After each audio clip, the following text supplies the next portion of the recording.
I'm Ellen Jaffe Jones, the author of Eat Vegan on $4 a Day. I'm also a certified running coach as well as a certified personal trainer. I have placed in 52 5K races or longer for my age group since 2006. I'm third in state in the 200, 400, and 1500 meters, state of Florida, and fourth in state in the 100 meters. I did my first marathon, and maybe my last, in 2010, and was the fifth oldest female to finish the Palm Beaches Marathon. I say all this not to brag or boast, but to encourage you to get off the couch and know that at age 60, you too can enjoy life. And I have been very fortunate enough to be able to help volunteer coach high school girls cross country in the Bradenton, Florida area. And a lot of the kids say, wow, you're the age of my grandmother. And what that's telling me is that they're not very used to seeing people like me, but it's really quite easy. So I am going to be showing you a series of dynamic warm-up exercises, and I hope you will incorporate each one of these exercises into your routine, maybe one or two at a time. You don't have to do the whole thing all at once, but just get these ingrained to your habits, whatever your routine is. It's great to be able to do an intense aerobic exercise, whether it's walking, running, biking, swimming. These exercises are more specific to walking and running, but I think they are also responsible, at least for me, for having a strong core. And so just try and incorporate as much of this as possible into your routine, and be sure, of course, and check with the doctor before starting anything new. So the first thing we will do, and you can do this as much or as little as you want. This first part here, these are just going to be foot rotations. So you're going to go, I'm going to try and back up far enough so you can see actually what I'm doing.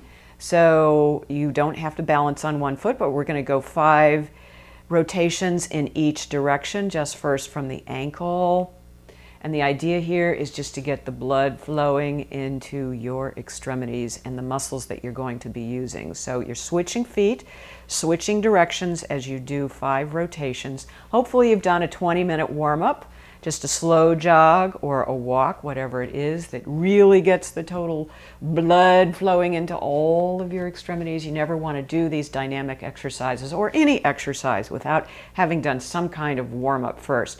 It used to be thought we should stretch before we exercise maybe, and there have been some studies, and I think the jury is coming in on you do these kinds of warm-ups and then do stretching after the run. Stretching as we traditionally know it with, you know, this kind of stuff, all that, but that's a whole nother video.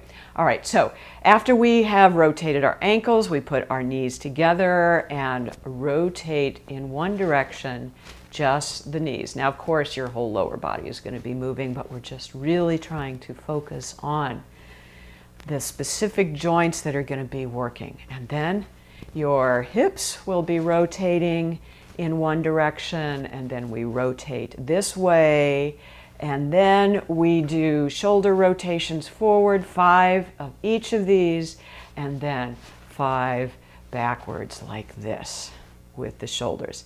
And then the last one in this whole series is just letting the head fall forward and slowly rotate it side to side, just to get the neck and the shoulders relaxed. A little more here. Never go backwards with your neck.